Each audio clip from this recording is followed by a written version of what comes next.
¿Qué tal? ¿Cómo están? Muy buenas tardes con todos. Estimada Denise, yo empiezo, por favor, cuando tú me des la indicación. Sí, sí, ingeniero, ya puede comenzar. Perfecto.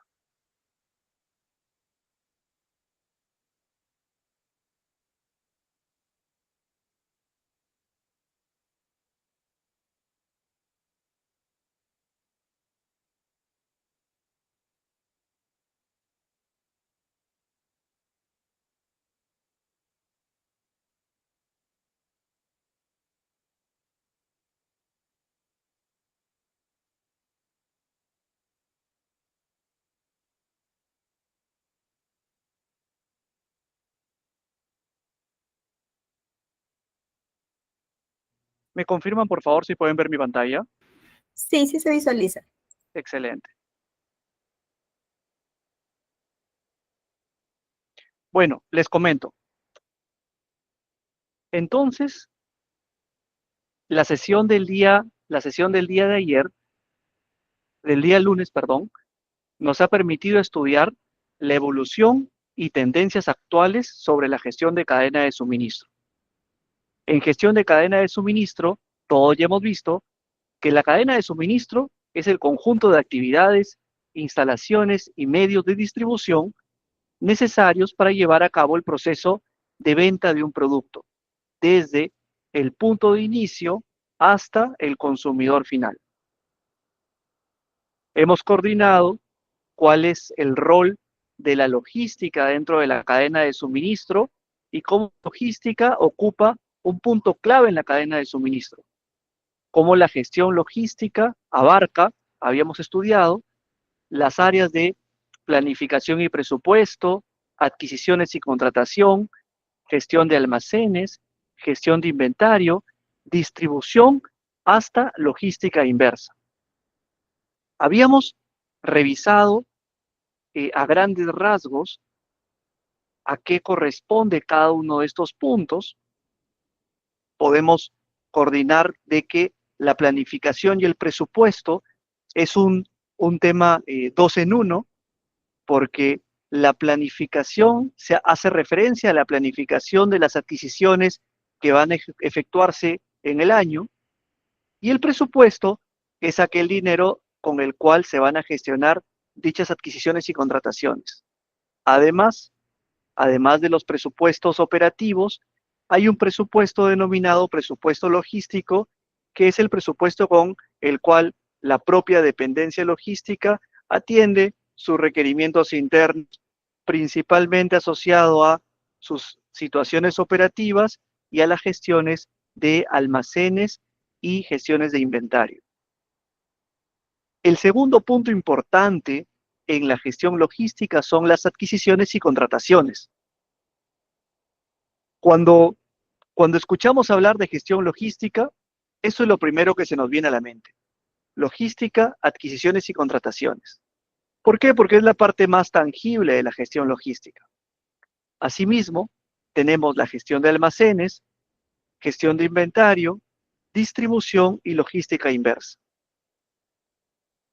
Como gestión de almacenes habíamos coordinado ayer, el lunes, que se denomina gestión de almacenes al proceso de la función logística que abarca la infraestructura en la cual se alojan los bienes, materiales, repuestos y productos en general, tanto para el proceso productivo como productos terminados.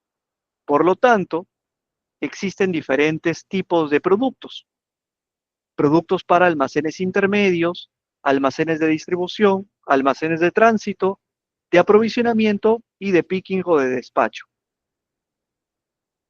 Habíamos visto este enfoque de la gestión logística dividido en aprovisionamiento, almacenamiento y distribución. Esta forma de ver la gestión logística está muy orientada al proceso. Si ustedes ven, el aprovisionamiento es la procura para el proceso. El almacenamiento puede ser el almacenamiento tanto para el proceso de entrada como para la salida del proceso.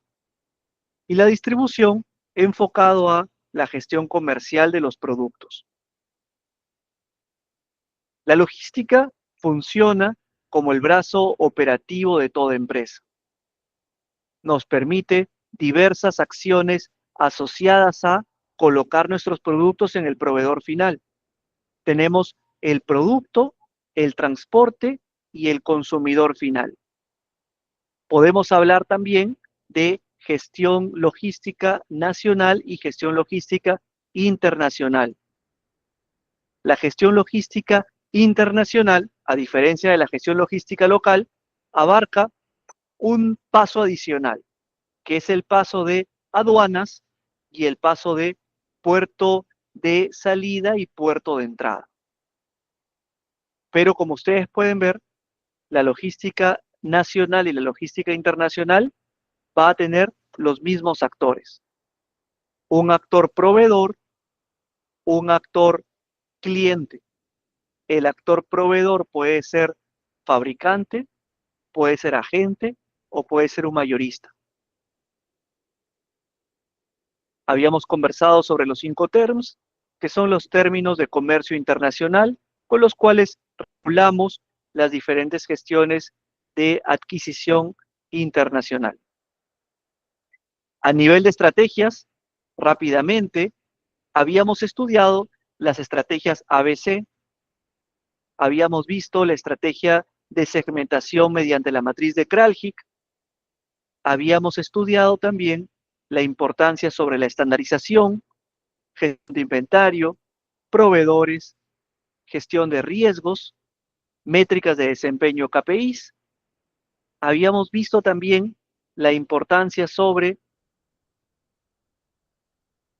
los ERPs o sistemas de planificación de recursos y cómo habían ERPs enfocados directamente a la gestión logística y de almacenes denominados ERPs de almacenes o WMS. Otro punto importante que también habíamos repasado en la clase anterior fue sobre la relación entre la cadena de suministro y la sostenibilidad de la gestión logística. Y habíamos conversado sobre la gestión logística verde y la importancia en que nuestra gestión logística y nuestra cadena de suministro sea sustentable con el medio ambiente, sea responsable con la sociedad, sea eficiente energéticamente, gestionemos nuestros residuos, optimicemos y seamos eficientes también con nuestros consumos energéticos. Y finalmente habíamos aterrizado en la revisión de estrategias y tácticas a nivel de cadena de suministro, y eso está muy relacionado a planeamiento estratégico. Como en el planeamiento estratégico vamos a estudiar cómo surgen las estrategias y cómo las estrategias se aterrizan en objetivos tácticos para la implementación de corto y mediano plazo en nuestra empresa. Habíamos aprendido también que existe la fórmula de modelo de Wilson para pronóstico de la demanda. La fórmula del modelo de Wilson está en función de la demanda, está en función del costo de cada pedido y está en función del costo de almacenamiento de cada unidad. Surgió una pregunta en la clase anterior, ¿por qué el número 2? Y este número 2 es un número matemático que permite equilibrar la relación de esta función entre los costos de inventario y los costos de almacenamiento. Es para ello el por qué al desarrollar esa fórmula en este modelo matemático se considera este número 2. Es un número de equilibrio o un factor de corrección entre la demanda y el almacenamiento. En este modelo de Wilson podemos ver cómo el lote óptimo de compra nos permite gestionar el volumen y el tiempo de reposición de modo que nuestro aprovisionamiento sea un aprovisionamiento óptimo, es decir, sin sobrestock y sin rotura de stock. El día de hoy vamos a estudiar abastecimiento y gestión de proveedores. Pero antes de empezar, quería por favor confirmar que todos estamos claros con los temas de la clase anterior o si hay alguna duda que podamos atender antes de empezar con este nuevo tema.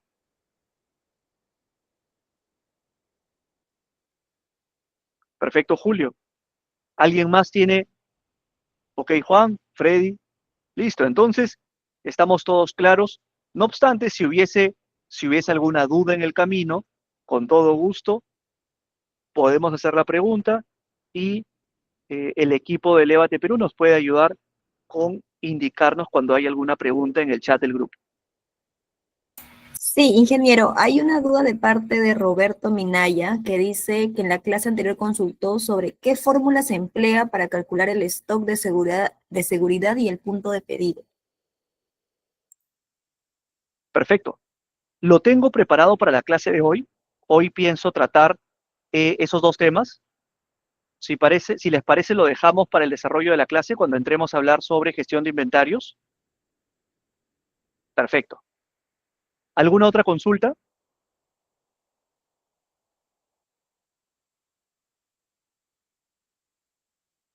Ya no hay más consultas, ingeniero. Genial. Listo, entonces abordamos el tema de hoy. Ok, el primer punto de la clase del día de hoy es hablar sobre proveedores. Los proveedores hoy en día se conocen como los socios estratégicos de nuestras empresas. Daba también de que toda empresa funciona como proveedor y como cliente. Como proveedor, desde el enfoque que toda empresa, eh, para poder subsistir, ofrece servicios o ofrece bienes. Por lo tanto, cuando ofrecemos nuestros productos al mercado o nuestros servicios al mercado, buscamos clientes y nos comportamos como proveedores. Pero también nos abastecemos de determinados bienes y servicios de otros proveedores para los cuales nosotros somos sus clientes. Entonces es muy importante manejar ambas caras de la moneda. Es importante manejarnos como clientes y como proveedores y saber cuándo aplicamos estrategias en cada uno de estos dos roles. Lógicamente, cuando estemos tratando con un cliente, nos tenemos que colocar en modo proveedor y cuando estemos transando con un proveedor, colocarnos en modo cliente. Además, habíamos estudiado también, y hoy vamos a aprender un poquito más, que hay diferentes tipos de proveedores, diferentes tipos de clientes, y por lo tanto, la segmentación, así como las segmentaciones que estudiamos la sesión anterior, son claves para poder optimizar y hacer más eficiente nuestra gestión logística.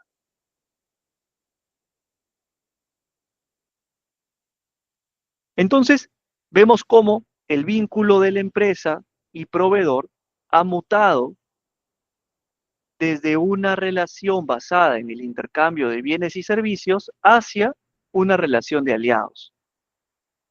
Incorpora factores tan diversos como calidad, servicio, respeto, cumplimiento normativo, políticas, etc. Es más, ahora con los diferentes desarrollos, el proveedor es tan responsable de cumplir con los sistemas integrados de gestión como el propio cliente.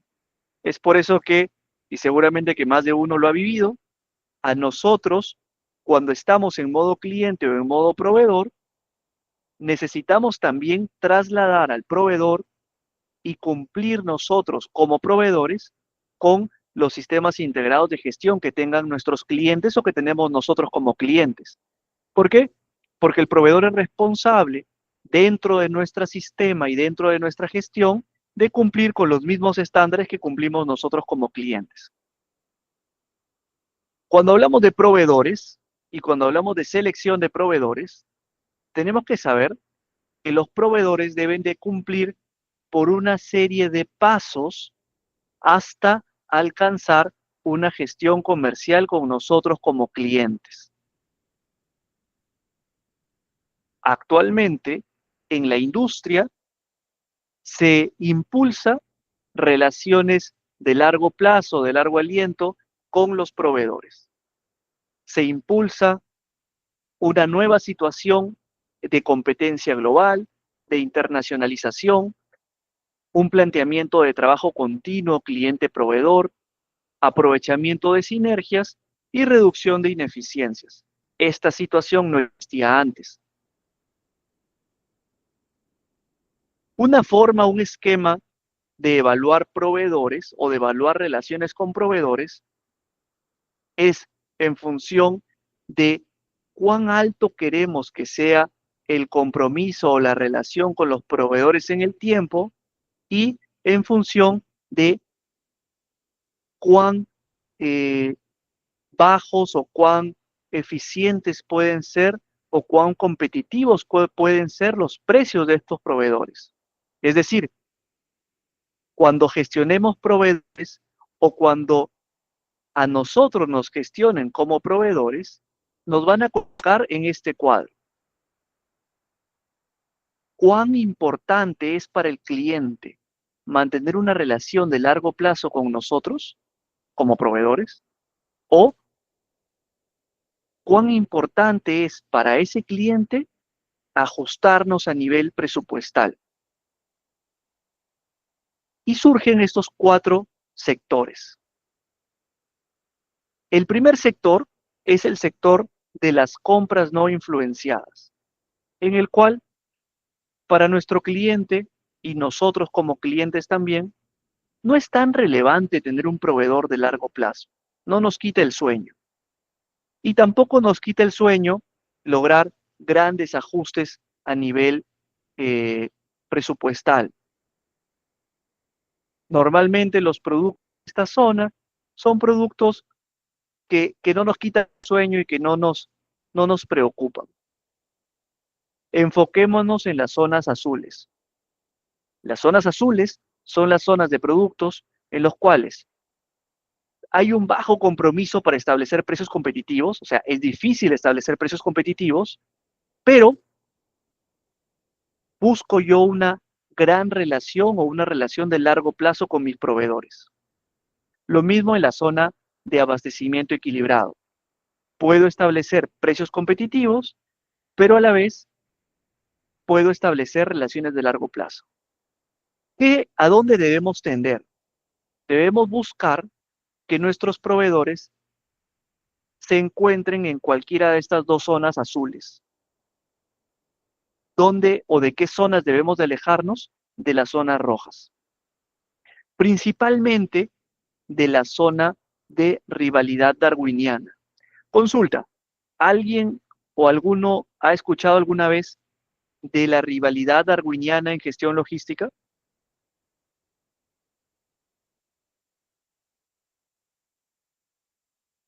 Perfecto. Listo, entonces les traigo la novedad. Y también les comento cómo la rivalidad darwiniana destruye mercados. Prestemos atención porque este tema es súper interesante.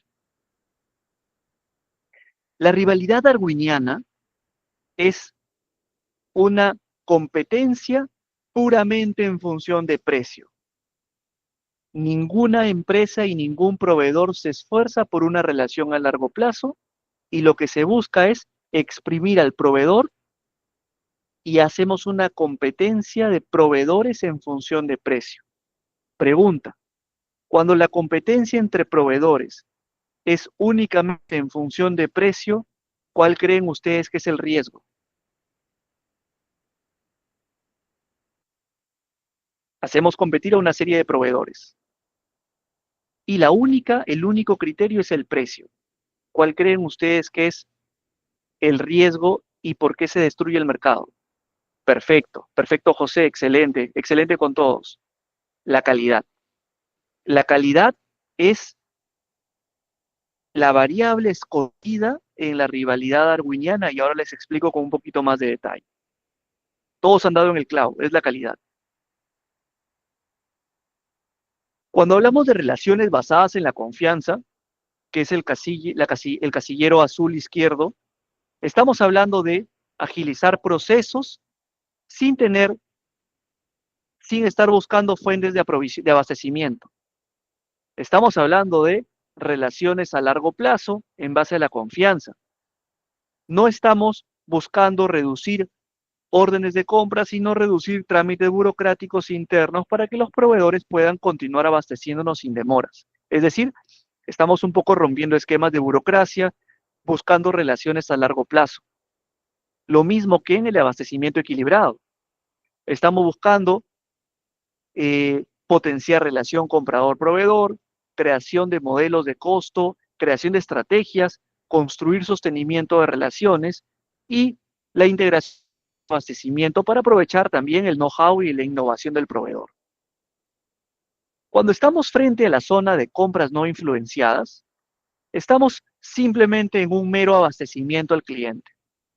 Compras, el área de compras logística se limita únicamente a procesar órdenes de compra. No hay ningún intento de influir en procesos internos ni en capacidad de proveedores, y por parte del proveedor solo se atiende a un usuario. Ese es el punto peligroso, caer en rivalidad darwiniana. Los compradores logísticos pueden desenfocar el correcto fin logístico y están ávidos por conseguir metas de precio sin importar lo que logre el proveedor. Lógicamente, aquí el principal perjudicado en el mediano y corto plazo es la empresa. En los negocios uno no obtiene lo que merece, sino lo que negocia. En este punto, como todos han coincidido, ponemos en riesgo la calidad. La rivalidad darwiniana se llama así cuando las empresas compiten ferozmente únicamente por precio, como si la supervivencia dependiera solo de eliminar al rival por precio. Es darwiniana porque sigue la lógica de la selección natural. Solo sobrevive el más fuerte o, en este contexto, el más barato, sin espacio para cooperación, para sostenibilidad, ni para mejora en función de ventajas diferenciadoras. ¿Y por qué les comento que la rivalidad darwiniana destruye el mercado? Porque la competencia solo por precio saca fuera de juego la calidad, saca fuera de juego la competencia y finalmente quedan pocas empresas que entienden este juego, pero que finalmente se empiezan a destruir unas a las otras, reduciendo personal, reduciendo calidad, reduciendo condiciones, que al final no las hace sostenible en el tiempo y va a perjudicar al cliente y se van a perjudicar a sí mismas. ¿Por qué se destruye el mercado cuando la rivalidad darwiniana se orienta al precio? Primero, porque hay una carrera hacia el abismo de precios. Es decir, la rivalidad darwiniana orientada al precio es infinita e incontenible. No para hasta destruir a las empresas. A la larga, ninguna empresa obtiene beneficios suficientes para reinvertir en infraestructura o innovación. Va a haber la pérdida de calidad del servicio, van a desaparecer actores, porque poco a poco las empresas empiezan a quebrar, a quebrar, a quebrar, a debilitarse, y poco incentivo y salen del mercado. Eso hace que el mercado sea inestable y esa inestabilidad se traslada hacia toda la cadena de suministro. En resumen, esta rivalidad darwiniana va a terminar por destruir todo el mercado, todos pierden en la carrera de precio, pero la principal pregunta, ¿cómo se evita? La rivalidad darwiniana se evita con un criterio de mejora continua. Se evita con un criterio de cooperación cliente-proveedor, con una diferenciación por valor agregado, no por precio, por medio de contratos estables y estándares de calidad. Seguro que ustedes se han hecho la pregunta, profesor, pero ¿y quién genera la rivalidad darwiniana? ¿La genera el cliente o la genera el proveedor? Pregunta, ¿quién creen ustedes que genera la rivalidad darwiniana? ¿Y quién está llamado a parar la rivalidad darwiniana? Correcto, correcto Juan Pablo, correcto Dayana, correcto. La rivalidad darwiniana la busca y la genera el cliente, pero la genera el cliente siempre y cuando los proveedores caigan en el juego de la rivalidad darwiniana. Correcto, Juan Pablo.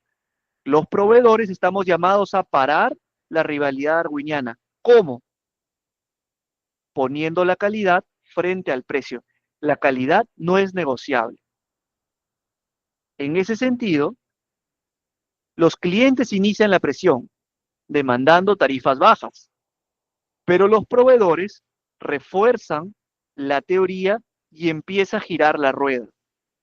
Son los proveedores los que aceptan competir solo por precio. Por eso la rivalidad argüiniana es un círculo vicioso. El cliente exige precios bajos. El proveedor baja tarifas para ganar el contrato. Otros proveedores imitan guerra de precios, pero nadie gana. Cae la calidad, cae la inversión, cae la sostenibilidad. Sobre este punto, ¿les ha parecido interesante este tema? ¿Está claro? ¿Alguien tiene alguna pregunta? Excelente. Ahora quiero explicarles, perfecto Juan Pablo, perfecto con todos. Ahora quiero explicarles otro tema súper interesante.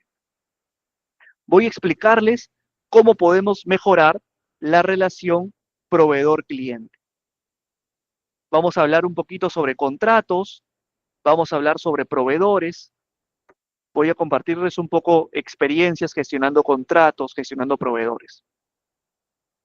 Cuando hablamos de relación cliente-proveedor, tenemos que tener en cuenta que todo cliente, absolutamente todo cliente, busca satisfacer una necesidad.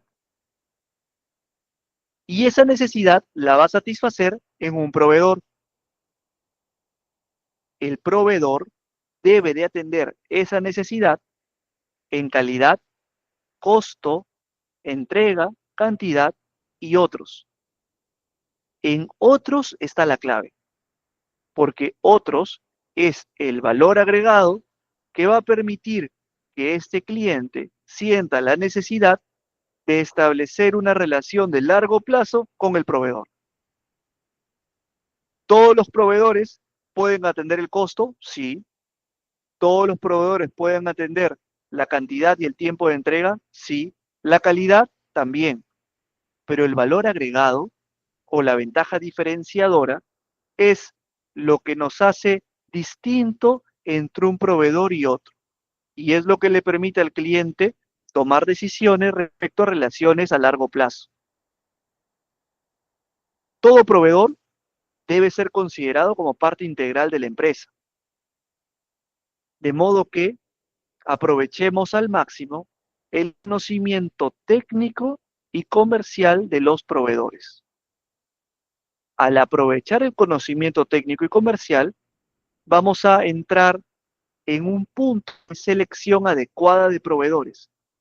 ¿Por qué? Porque si en la empresa surge la necesidad de atender nuestras o de satisfacer nuestras necesidades, vamos a buscar también satisfacerlas con el proveedor adecuado.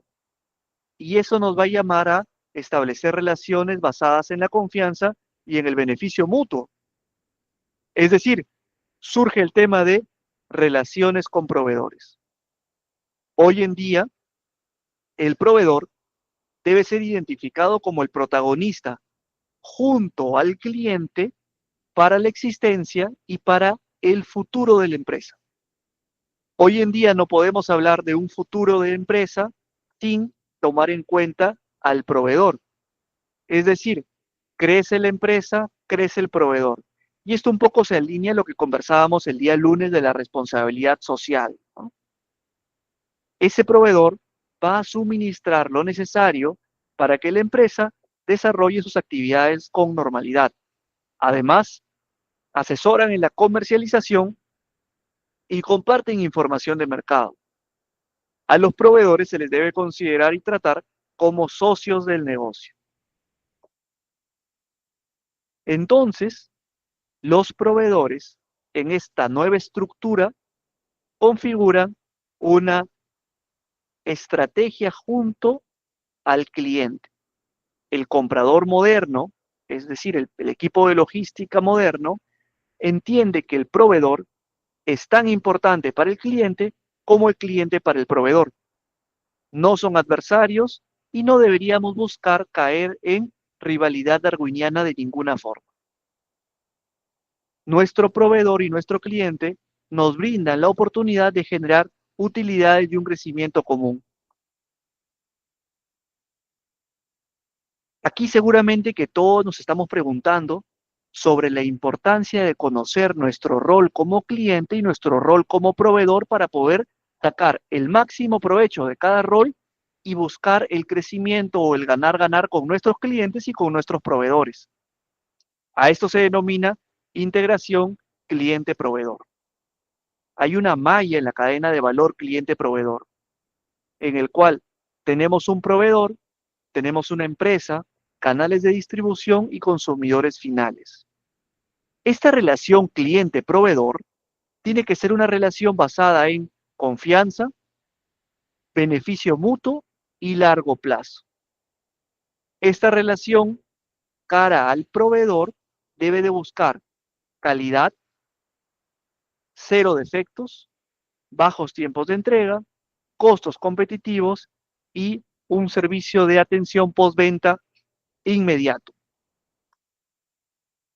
Y seguro que ustedes se preguntan cómo se seleccionan proveedores o cómo se gestionan a los proveedores. El primer paso para seleccionar proveedores es buscar desarrollar una lista de proveedores calificados o lista de proveedores potenciales. Es lo primero que debería hacer una empresa cuando desea gestionar proveedores. Necesitamos seleccionar proveedores listados. Punta. ¿Cómo llegamos a ubicar una lista de proveedores?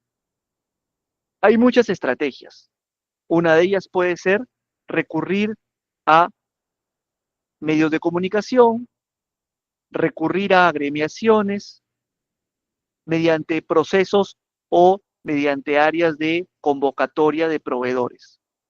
Esa lista de proveedores va a ser filtrada o va a ser depurada mediante diferentes mecanismos de selección. Es decir, una vez que tenemos el listado de proveedores o de potenciales proveedores con los cuales puede gestionar mi empresa, vamos a efectuar requerimientos de información para homologar proveedores. La homologación es similar a la estandarización. Vamos a estandarizar la calidad de nuestros proveedores. Y cuando estandarizamos calidad de proveedores, necesitamos conversar con los clientes internos de nuestra empresa y preguntar, ¿qué es lo que ustedes como clientes internos están buscando? ¿Están buscando experiencia, certificación? ¿Están buscando infraestructura en el proveedor? ¿Están buscando solvencia económica en el proveedor?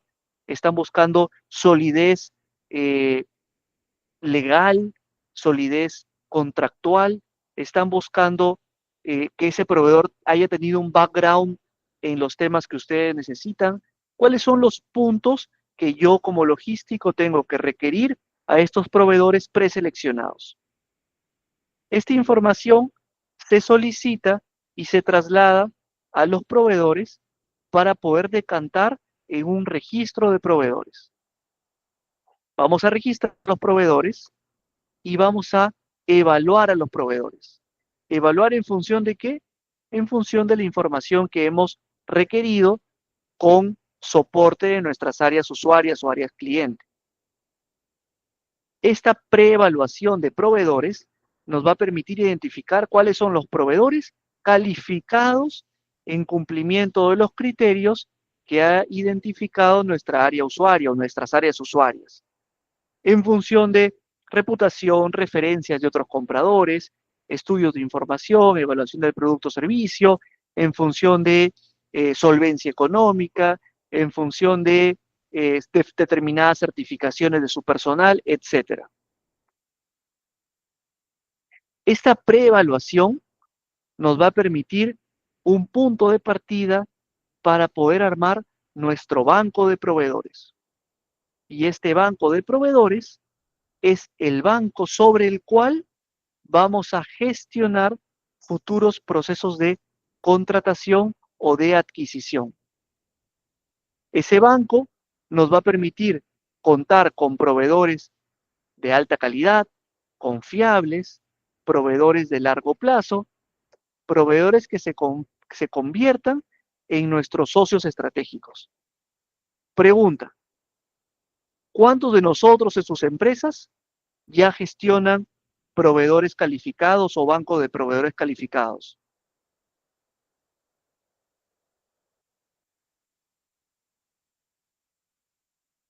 Ahora, excelente, Said. Ahora les comento un punto más. En algunas empresas incluso la precalificación o la selección de proveedores está tercerizada con otro proveedor. Y este punto es interesante. ¿Por qué? Porque tenemos un proveedor que se encarga de estandarizar o de homologar proveedores. Y esta homologación es una homologación 360, de forma que los proveedores que ingresen a nuestros futuros procesos de adquisición y contratación son proveedores que tienen determinado nivel de calidad, y el tener determinado nivel de calidad en proveedores, a la larga, lo que va a ahorrarnos es situaciones de litigios, controversias, discrepancias, arbitrajes, incumplimientos, etcétera. Pregunta: ¿cuántos de nosotros hemos caído en discrepancias y en controversias a causa de una selección inadecuada de un proveedor o a causa de una redacción inadecuada de términos de referencia o de un contrato? Seguro que muchos. Y yo les comento, correcto, Mayra. Y un gran punto que nos va a apoyar para evitar o mitigar estas situaciones de litigios, controversias, arbitrajes, discrepancias, es tener un banco de proveedores. Seleccionar proveedores nos asegura que al menos no va a haber discrepancias por calidad de proveedores o por nivel de proveedores. Esta homologación consiste en una evaluación independiente e imparcial de los proveedores de una empresa. Se proporciona a la empresa entonces, o la empresa va a contar con un gran número de proveedores de productos o de servicios que se encuentren alineados a las estrategias, a los criterios, a los valores, a los estándares de la empresa cliente. Estos cuestionarios o estas metodologías están basadas en función de homologación, auditorías, test y los históricos también de estos proveedores. De esta forma, los diferentes proveedores que deseen formar parte de nuestro banco de proveedores van a estar sujetos a estas evaluaciones que vamos a efectuarles, y finalmente vamos a colocarle al proveedor un estatus de homologado. Y cuando tengamos futuros requerimientos o futuros procesos de adquisiciones y contrataciones, únicamente vamos a trabajar con los proveedores homologados. Eso le va a dar a nuestra empresa un nivel de seguridad superior frente a trabajar con proveedores generales en el mercado abierto.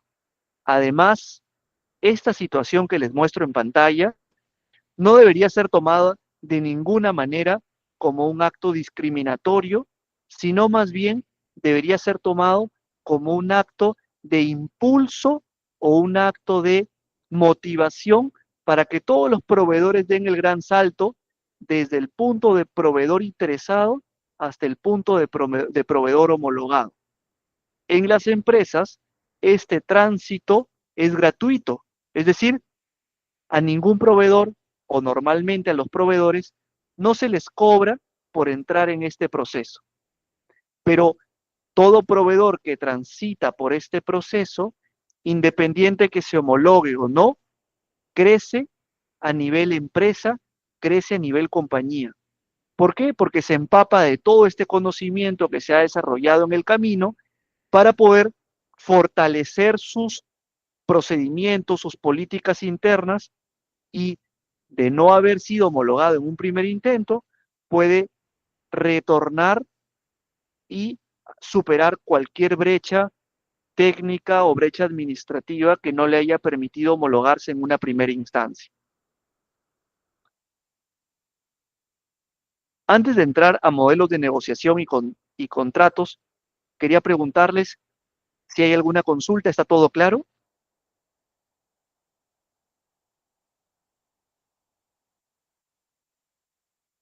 Excelente. Ahora les comento, perfecto, ahora les punto adicional. Gracias, Gerson, gracias, Mayra. Así como tenemos proveedores calificados, también tenemos lista negra de proveedores. Y si bien no la he tocado hasta ahora, les recomiendo también tenerla en consideración.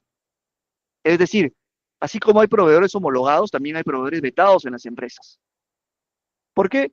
Porque como ustedes saben, perfecto, Juan Pablo, ahora comento la forma ideal de realizar una homologación. Como ustedes saben, así como hay proveedores homologados, también un proveedor homologado en el camino, por diferentes circunstancias, puede perder la homologación. Y es por eso que es importante manejar un programa de monitoreo continuo a nuestros proveedores. ¿Quién debe efectuar eso? Nosotros como gestión logística.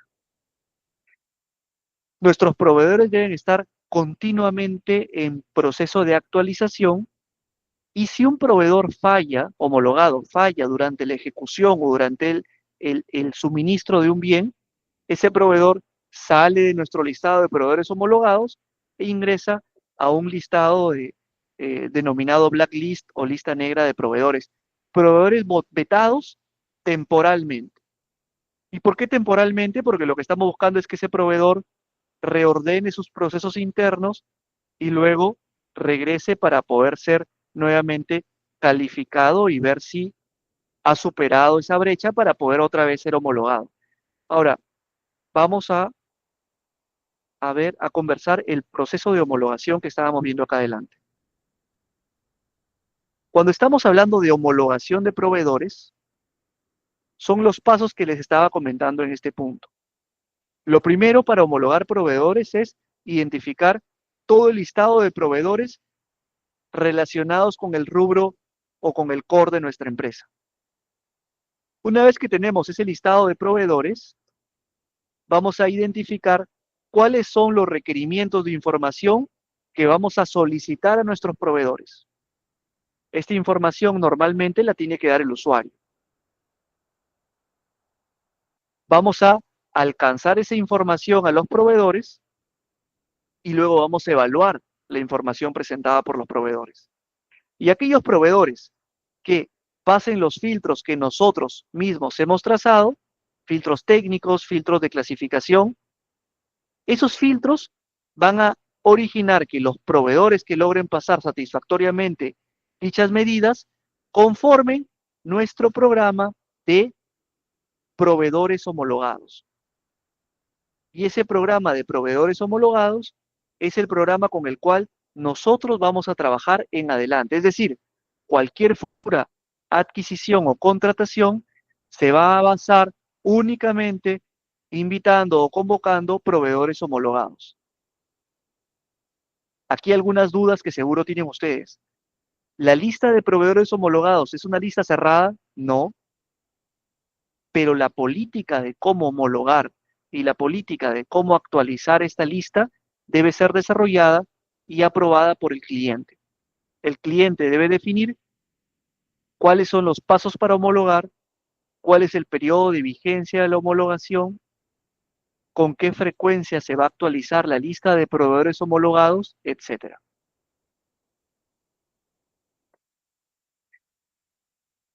Cuando conversamos sobre modelo de negociación y contratos de suministro, tenemos que tener en cuenta que tanto la cadena de suministro como la gestión logística busca acuerdos sólidos entre clientes y proveedores. Por lo tanto, cuando hablamos de negociación, estamos hablando de acuerdos transaccionales y acuerdos estratégicos. Y cuando hablamos de negociación, la negociación con proveedores se aterriza en documentos comerciales denominados contratos. Los contratos nos permiten gestionar tanto bienes y servicios. Los contratos en términos de servicios se suelen conocer como órdenes de compra y en términos de servicios se suele conocer como órdenes de trabajo o órdenes de servicios y cuando se traten de proyectos se denominan contratos de proyectos. Finalmente es el nombre. Ustedes saben que para cualquier visión legal son contratos. Y esos contratos son la base legal que regula principalmente alcances, plazos, costos y en general cualquier regulación de responsabilidad y resolución de conflictos. Todo contrato necesita también ser estandarizado.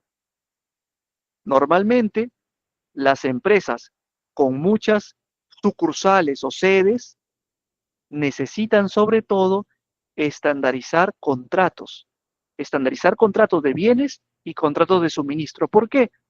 Porque lo que les puede ocurrir es que la sede de un lugar funcione bien y la sede de otro lugar tenga problemas. ¿Por qué? Porque el que desarrolla el contrato en la sede A es Juan y el que desarrolla el contrato en la sede B es Pedro.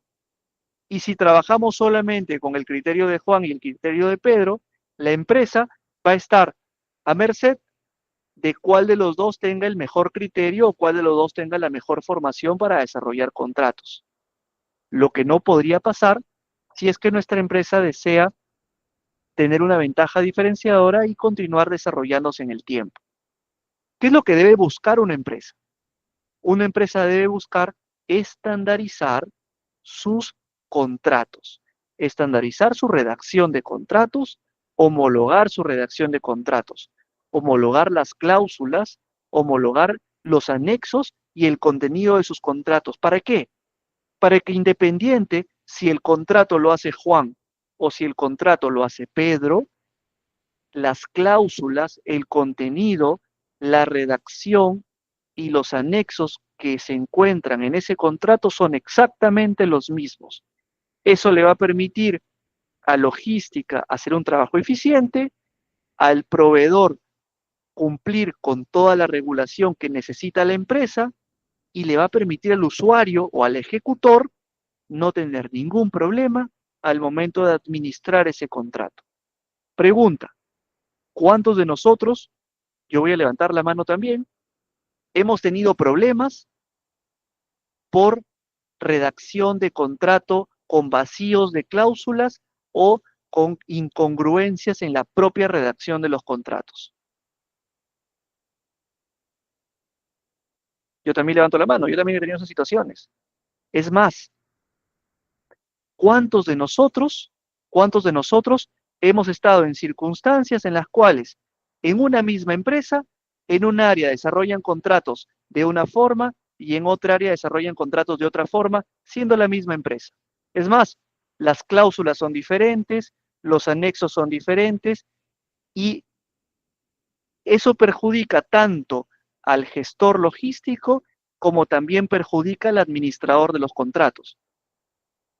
Yo les traigo una solución como la que comenta Víctor. ¿Se imaginan una empresa en la cual, independiente quien gestione el contrato, sea Juan o sea Pedro, tengan plantillas para poder, como bien comenta su compañero Rojas, tengan plantillas para desarrollar contratos estandarizados? Y lo único que va a cambiar es el contenido técnico o el alcance del contrato. Pero el resto de cláusulas son las mismas, el resto de anexos son los mismos. Si queremos ir a la penalidad, sabemos que la penalidad es la cláusula 7. Si queremos ver plazos, vamos todos a la cláusula 8. Si queremos ver eh, estándares, vamos a la cláusula 5. Si queremos ver forma de pago, vamos a la cláusula 2. Si queremos ver mecanismos de facturación o tiempo de pago, vamos a la cláusula 7. Y todos vamos a usar las mismas cláusulas en toda la empresa. ¿Cómo se llama eso? Se llama estandarización de contratos. Y ahora les comento un poco sobre cómo se hace eso. Entonces, partamos de la importancia que los contratos los manejamos a nivel logístico, tanto para bienes como para servicios, y que son la base que regula precios, plazos, responsabilidades y resolución de conflictos. Cuando hablamos de modelos de negociación, estamos hablando de modelos de negociación con clientes y modelos de negociación con proveedores, dependiendo de cuál sea nuestro. Los modelos de negociación se estudian principalmente de 4 tipos. Ahora, en este tema, en este punto hay un tema muy interesante que lo comento superficialmente y sería bueno que ustedes lo estudien también. Ustedes conocen que todas las empresas, justo Víctor, voy a ese punto, el tema de los proveedores y las conductas. Ustedes conocen que a las empresas se les llaman personalidades jurídicas, ¿cierto? Y las personalidades jurídicas eh, tienen también un poquito que ver con el tema psicológico, ¿no? Cada empresa, de alguna u otra forma, tiene una conducta o una personalidad como empresa. Y esta personalidad como empresa es la forma en la cual piensa, se desarrolla y la forma en la cual procede, no solamente el dueño de la empresa, sino toda la empresa completa. Este punto es importante para nosotros los que desarrollamos contratos y gestionamos proyectos. ¿A qué voy? A que suma un punto importante saber quién va a ser el proveedor o quiénes van a ser los proveedores o quiénes van a ser los contratistas con los cuales nosotros vamos a laborar. Y es por eso que es súper importante establecer determinados criterios de selección de proveedores. Hay un criterio que es muy interesante, que es el criterio conductual o el criterio cultural.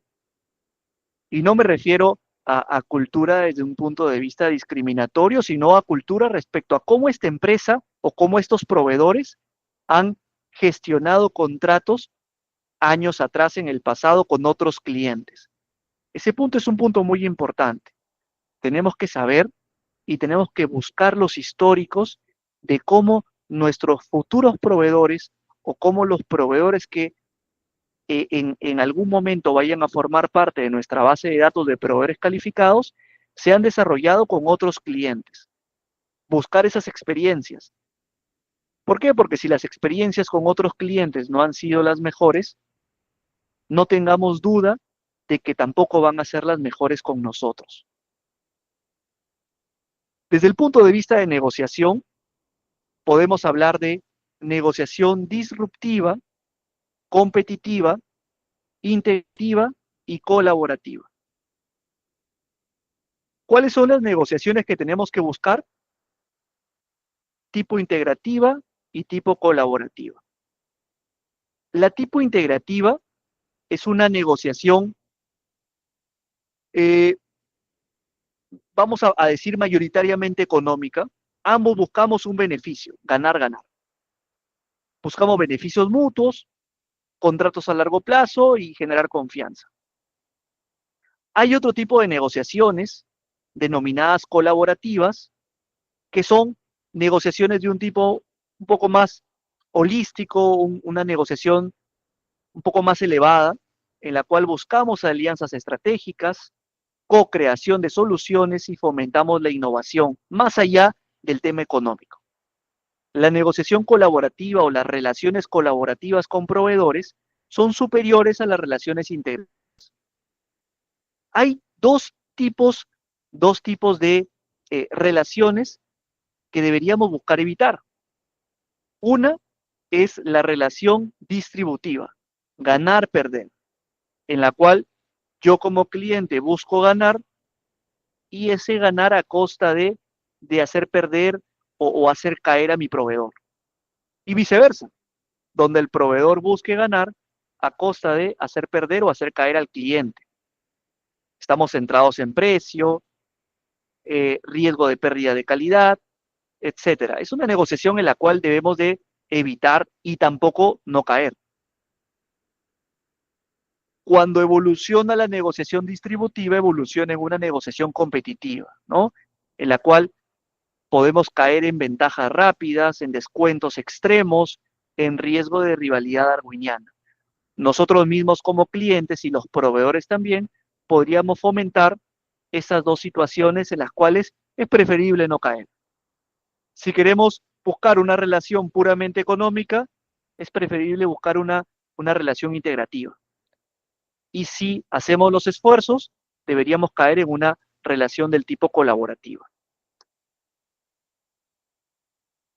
Eso es un poco lo que habíamos visto, ¿no? Las relaciones del tipo integrativa y colaborativa son las dos de azul. Y las relaciones distributivas y competitivas son las rojas de abajo. ¿Se acuerdan cuando estudiábamos relación con proveedores hace poco? Es el mismo modelo de negociación. La relación es producto de la negociación.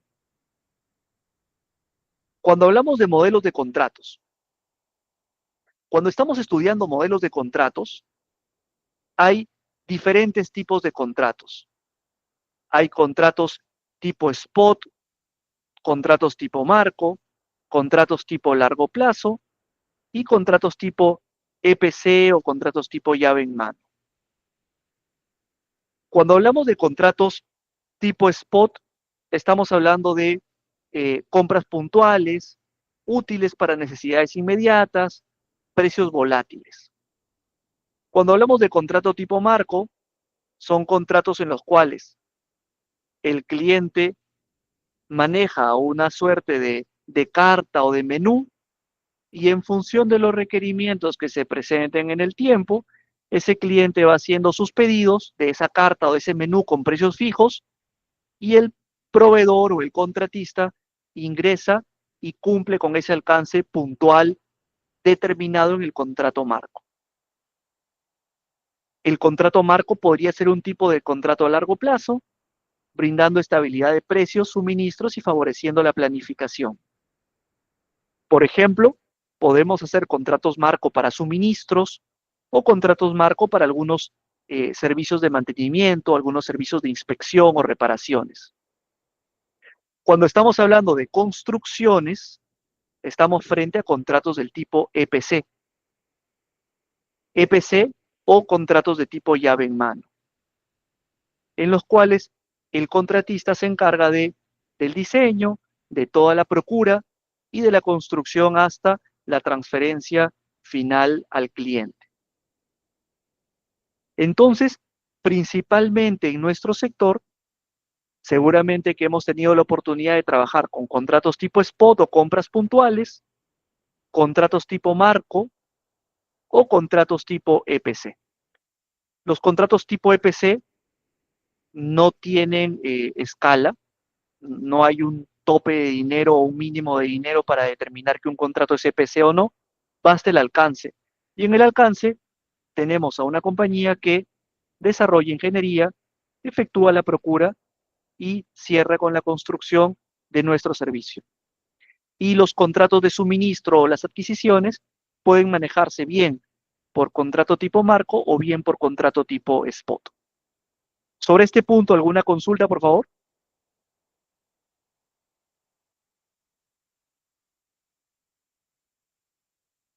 ¿Todo claro?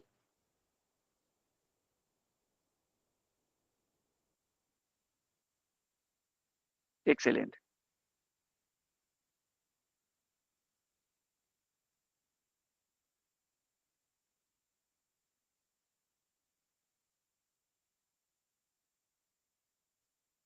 Una de las preguntas que me hicieron durante la clase fue, ¿cuáles son los modelos de contratos? Lo principal que debería contener un contrato es el objeto del contrato, plazos de entrega o cronogramas definidos, precios y formas de pago, garantías y penalidades, resolución de controversias y cláusulas de fuerza mayor.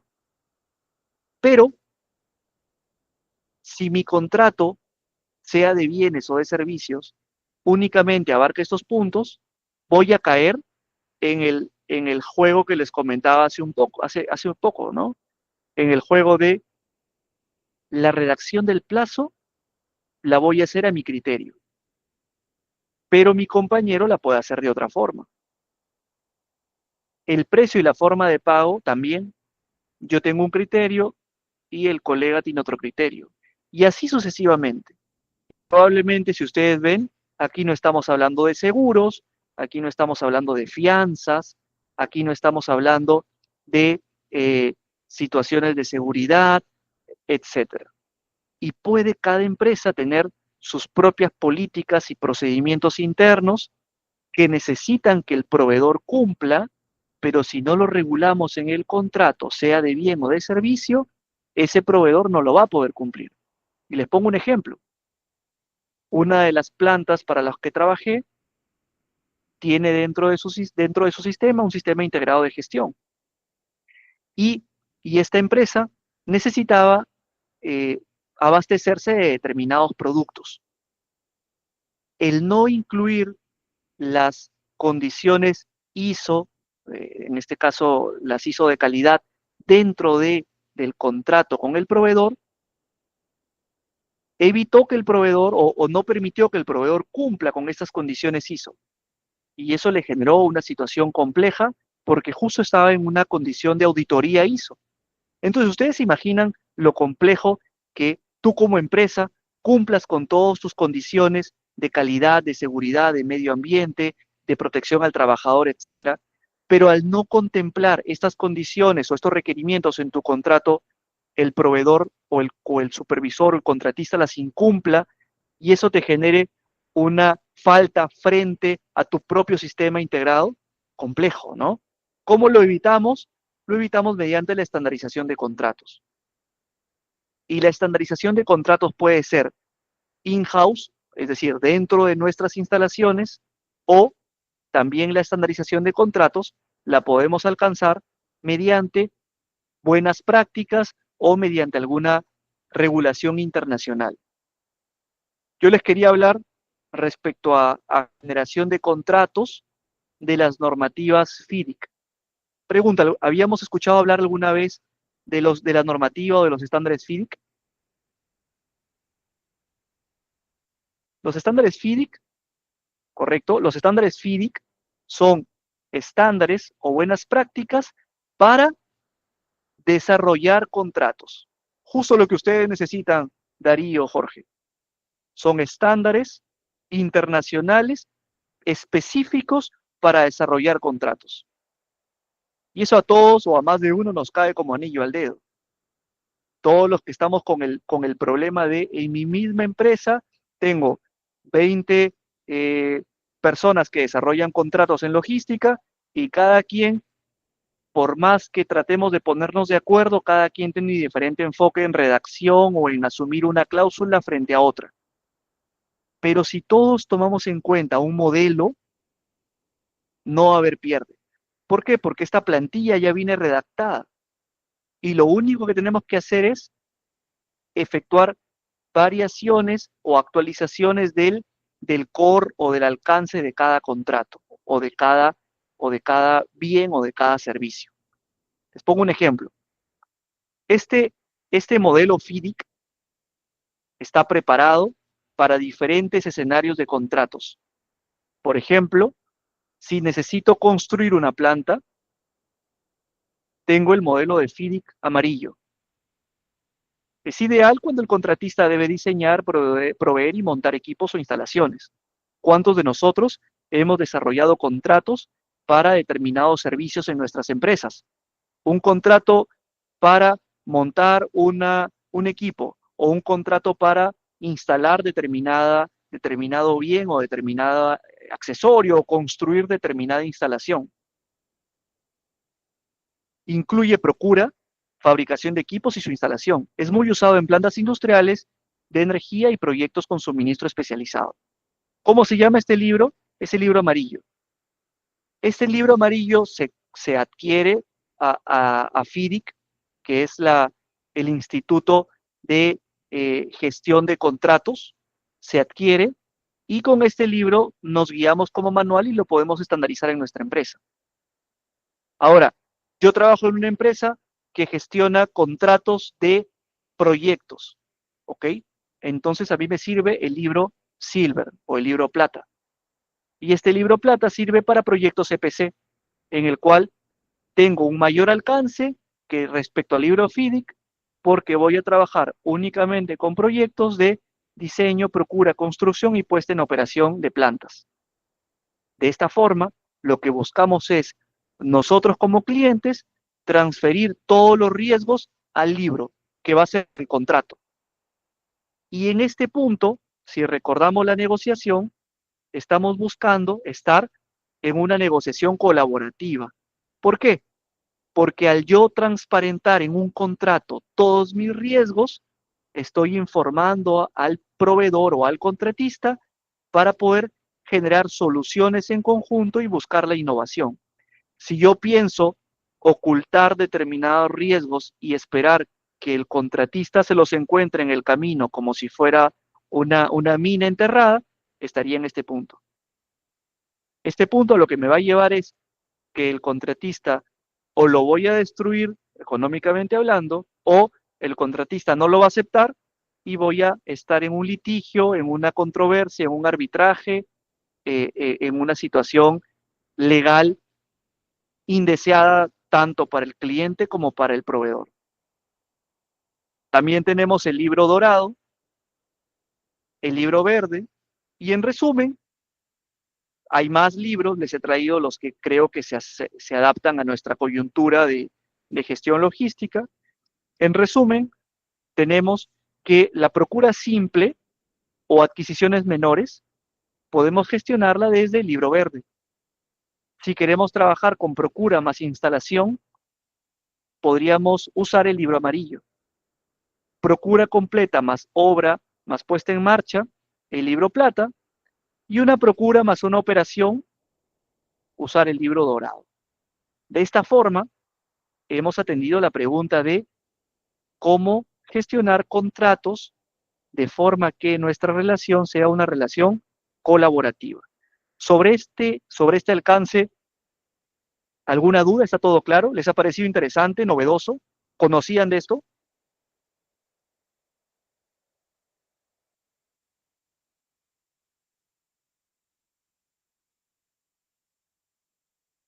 Excelente, Juan. Perfecto.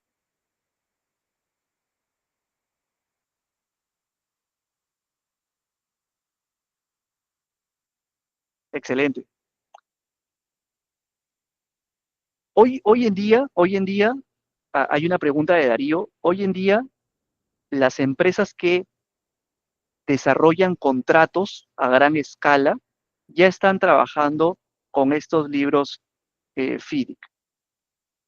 Y también, y también yo les invito, y lo vamos a tratar adelante en el curso, yo les invito a no perder de vista también la inteligencia artificial. La inteligencia artificial nos permite, nos permite evaluar contratos y potenciar la redacción de nuestros contratos.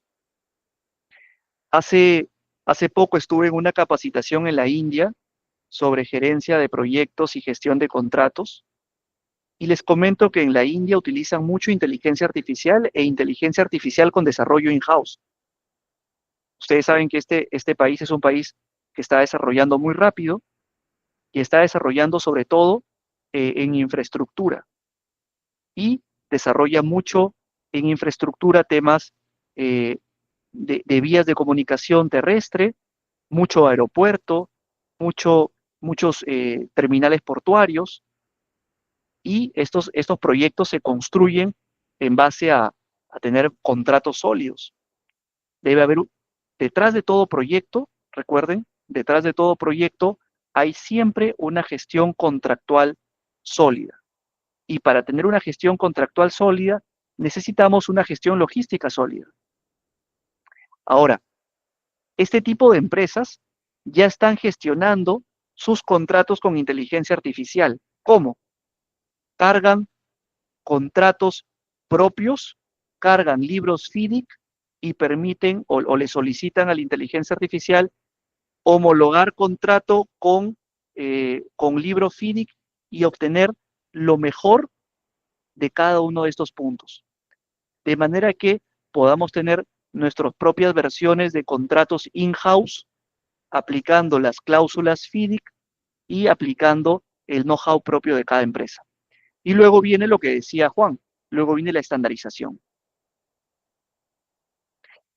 A la pregunta de Darío, se está utilizando mucho, Darío, los libros FIDIC en el sector construcción a nivel nacional. en el sector energía y en el sector minería también.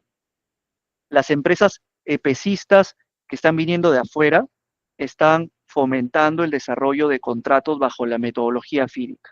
¿Por qué? Porque finalmente eh, es mejor para las partes desarrollar contratos sólidos que mitiguen el riesgo de controversias y discrepancias que luego puedan generar o deteriorar las relaciones que se buscan que sean a largo plazo. Recuerden, un contrato con vacíos o un contrato con problemas de redacción, lo que va a generar finalmente es un deterioro de la relación cliente-proveedor. Y eso no es lo que estamos buscando como gestión logística. Lo que estamos buscando como gestión logística es potenciar la relación cliente-proveedor, generar relaciones cliente-proveedor de largo plazo.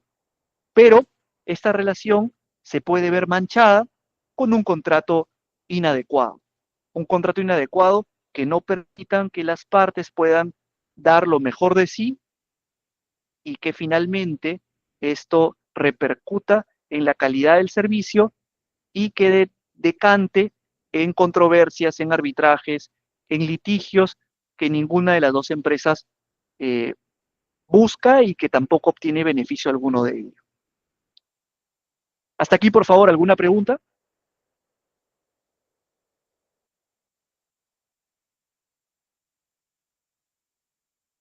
Listo.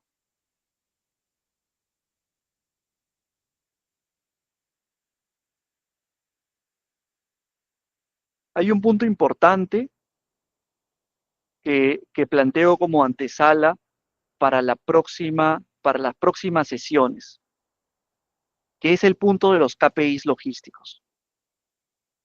Comentábamos, comentábamos al inicio como KPIs logísticos,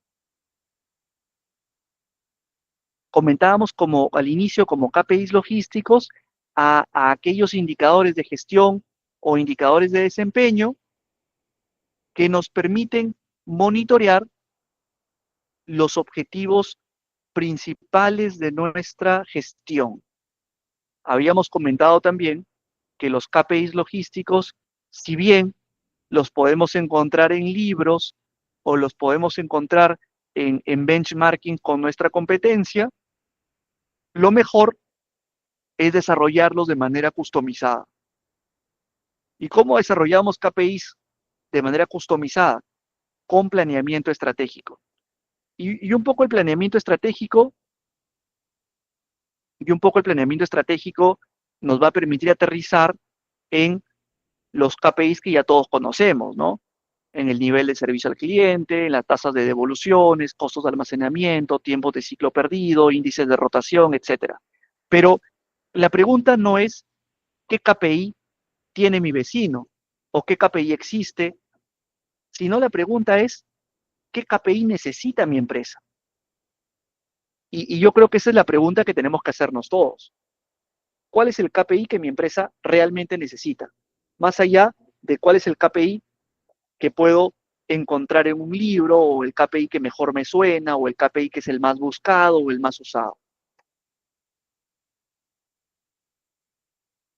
Esta reflexión es interesante, ¿no? El éxito empresarial no se basa en predicciones, sino es el resultado de la capacidad para responder a cambios reales a medida que estos tienen lugar. Y esto se orienta mucho a lo que estamos buscando. ¿Por qué, ¿Por qué nosotros tenemos KPIs? Tenemos KPIs porque queremos medir y monitorear objetivos. ¿Pero en función de qué? En función de que sabemos que en nuestra empresa se dan cambios y queremos saber estos cambios en qué medida afectan a la empresa y qué KPIs deberían mantenerse dentro de determinados límites para saber que mi empresa no está siendo afectada por esos cambios que están ocurriendo. Entonces, les traigo el siguiente cuadro. En mi empresa y en toda empresa, estamos sujetos a factores externos, principalmente el mercado, y factores internos propios de cada empresa. Cada uno de ustedes conoce cómo es su empresa y sabe qué es lo mejor o lo más potente que tiene su empresa y sabe también cuáles son sus talones de Aquiles.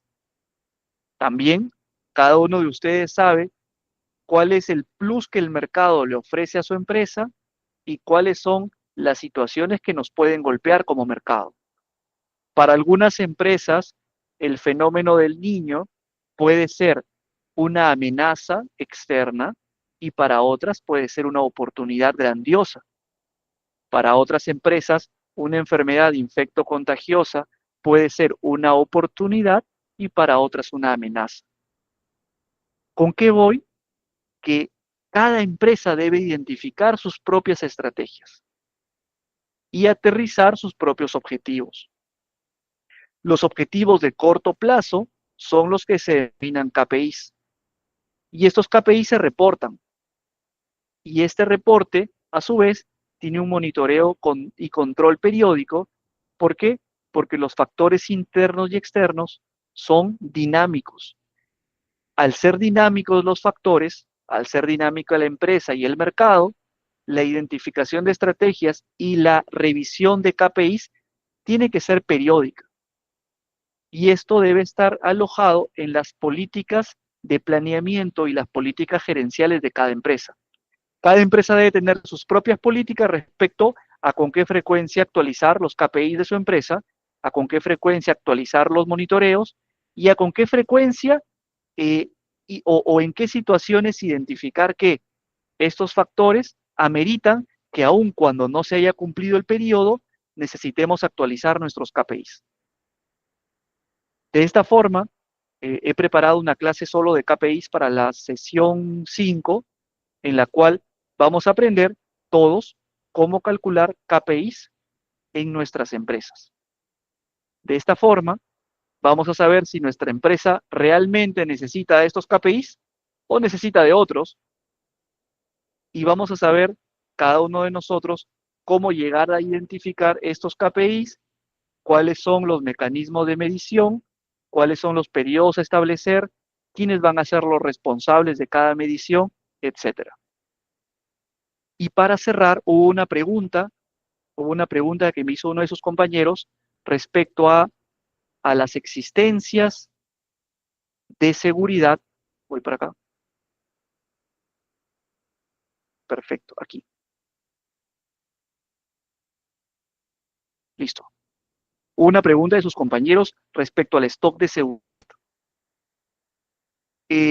No lo había traído para la clase de hoy, lo había traído para la clase del viernes, pero les puedo adelantar un poquito. Existen diversas estrategias de adquisición o de contratación.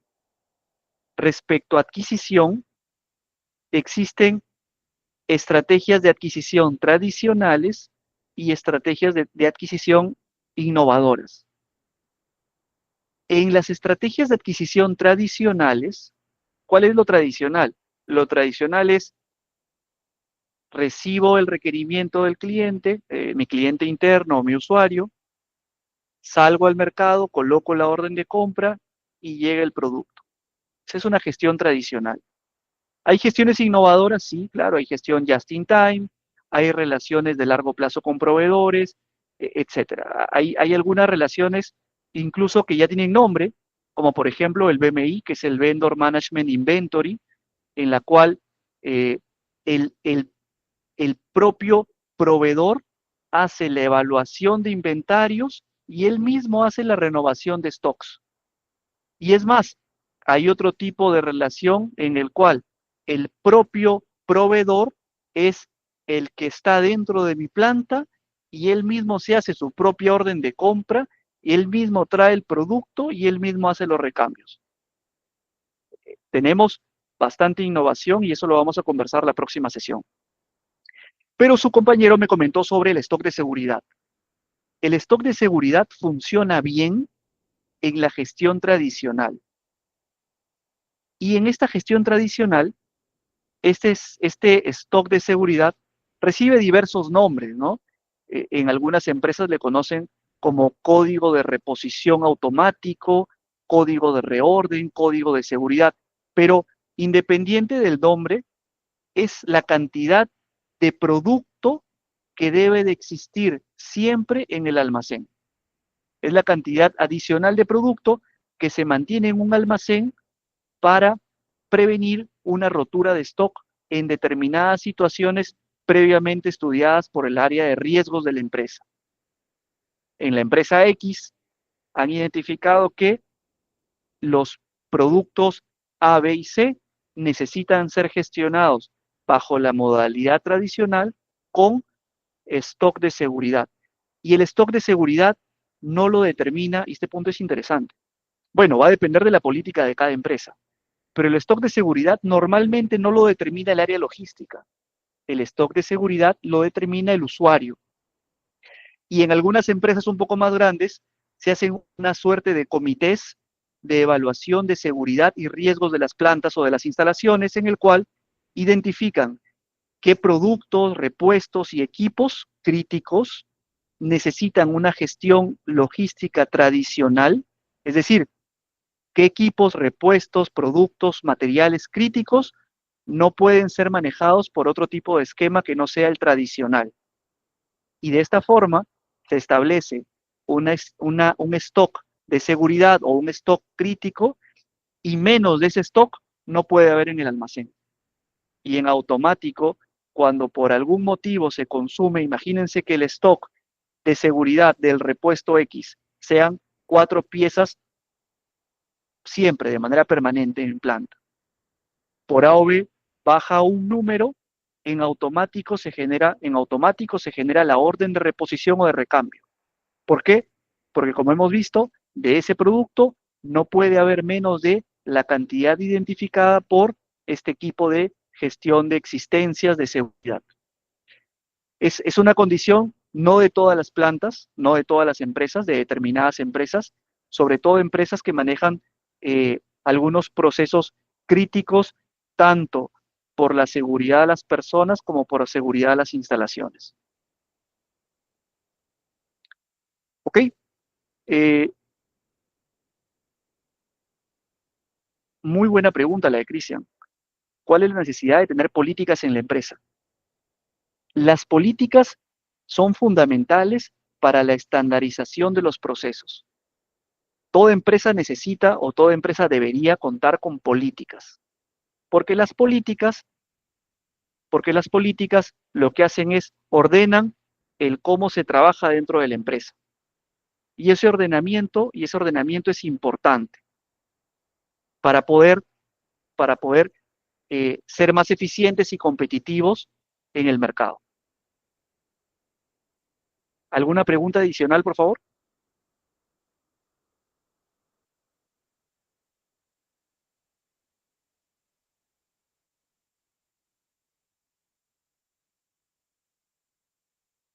Acá hay una pregunta de Mayra.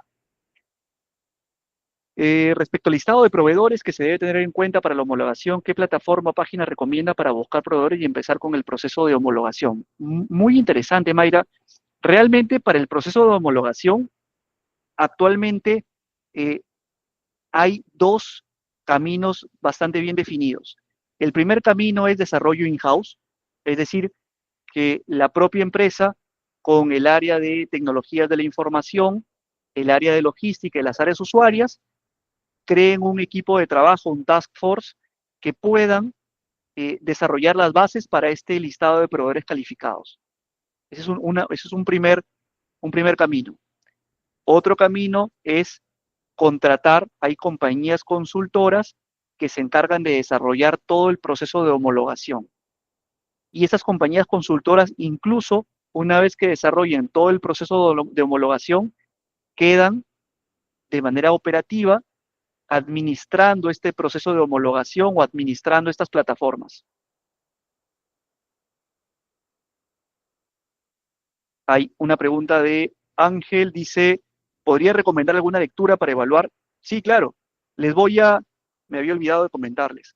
Les estoy compartiendo con el equipo de Elevate Perú una bibliografía, les muestro. Eso les va a parecer interesante. Estoy compartiéndoles con el equipo de Elevate Perú una bibliografía para que ustedes puedan profundizar su conocimiento y nos podamos encontrar la próxima sesión con, con preguntas tal vez sobre esta bibliografía.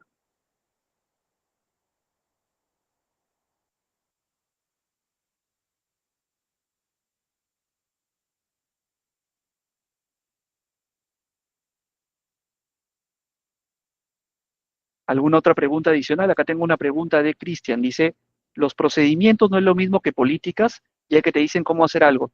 Realmente la estructura de procedimientos y políticas depende del contenido y depende de cuál es el esquema de información que necesites estandarizar. Normalmente las áreas de gestión dentro de las empresas son las que manejan la nomenclatura y los contenidos de cómo debería gestionarse esta información. Las políticas son superiores a los procedimientos. Los procedimientos son los que empiezan ya a operativizar cómo necesitas implementar lo que las políticas arriba están buscando. Pero este es todo un mundo, ¿no? Todo un desarrollo grande, el de políticas y procedimientos dentro de las empresas. Juan Pablo, en la zona de seguridad de elección de proveedores, ¿cuál sería la ideal? La ideal siempre, Juan Pablo, va a ser la zona de trabajo de largo aliento, la zona de relaciones de larga duración en el tiempo. Y la zona que no se recomienda es la zona de rivalidad darwiniana, donde lo que se busque es, de cierta forma, exprimir la economía del proveedor a costa de generar nosotros como clientes utilidad o viceversa.